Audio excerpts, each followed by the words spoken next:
ದಲಿತ ಯುವಕನ ಮೇಲಿನ ಹಲ್ಲೆ ಖಂಡಿಸಿ ದಲಿತ ಸಂಘರ್ಷ ಸಮಿತಿಯು ಜಗಳೂರಿನ ತಾಲೂಕು ಕಚೇರಿ ಎದುರು ಪ್ರತಿಭಟನೆ ನಡೆಸಿತು. ಸದ್ಯ ತಾಲೂಕು ಕಚೇರಿ ಎದುರು ಜಮಾಯಿಸಿದ್ದ ಡಿಎಸ್ಎಸ್ ಮುಖಂಡರು ಸರ್ಕಾರದ ವಿರುದ್ಧ ಘೋಷಣೆ ಕೂಗಿ ಗ್ರೇಡ್ 2 ತಹಸೀಲ್ದಾರ್ ಮೂಲಕ ಸಿಎಂಗೆ ಮನವಿ ಸಲ್ಲಿಸಿದರು. ಇದೇ ವೇಳೆ ಅಂಬೇಡ್ಕರ್ ಪುತ್ಥಳಿ ಸಮಿತಿ ಅಧ್ಯಕ್ಷ ಪೂಜಾರ್ ಸಿದ್ದಪ್ಪ ಮಾತನಾಡಿ, ಜೆಸಿಬಿ ಯಂತ್ರದ ಆಪರೇಟರ್ ಮಾರುತಿಗೆ ತರೀಕೆರೆ ತಾಲೂಕಿನ ಕೆರಮರಡಿ ಗ್ರಾಮದ ಮುಖಂಡರು ಕೆಟ್ಟ ಶಬ್ದಗಳಿಂದ ನಿಂದಿಸಿ ಹಲ್ಲೆ ನಡೆಸಿ 20,000 ದಂಡ ವಿಧಿಸಿದ್ದಾರೆ. ಇದು ಇಡೀ ನಾಗರಿಕ ಸಮಾಜ ತಲೆ ತಗ್ಗಿಸುವಂತಾಗಿದೆ ಅಂತ ಆಕ್ರೋಶ ವ್ಯಕ್ತಪಡಿಸಿದ್ರು. ಸುಮಾರು ಸ್ವಾತಂತ್ರ್ಯ ಬಂದು ಹಿಂದೆ ಈ ರೀತಿ ಮಾಡ್ತಿದ್ರಂತೆ.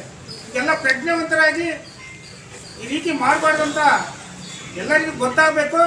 ಈ ರೀತಿ ಏನು ಹಲ್ಲೆ ಮಾಡಿ ದಂಡ ವಿಧಿಸಿದಾರೋ ಅವರಿಗೆ ಸರಿಯಾದ ಶಿಕ್ಷೆ ಆಗಬೇಕು. ಏನು ಗೊತ್ತಾಗತ್ತಂದ್ರೆ ಇವರು ನಾವು ದಲಿತರ ಪರವಾಗಿದ್ದೀವಿ ಅಂತ ಮುಕ್ಕೋಡ್ ಹಾಕೊಂಡು ದಲಿತರ ವಿರೋಧ ಮಾಡುವಂತ ನೀವು ಸಪೋರ್ಟ್ ಮಾಡೋದು ಎದುಗಾಣಿಸದೆ. ನಮ್ಮ ದಲಿತ ಸಂಘರ್ಷ ಸಮಿತಿ ವತಿಯಿಂದ ನಾವು ಏನು ಆಗ್ರಹ ಮಾಡ್ತೀವಿ ಅಂದರೆ, ಏನು ನಮಗೆ 20,000 ರೂಪಾಯಿ ದಂಡ ಹಾಕಿ ಅಮಾನುಷ ನಡೆಸ್ಕೊಂಡು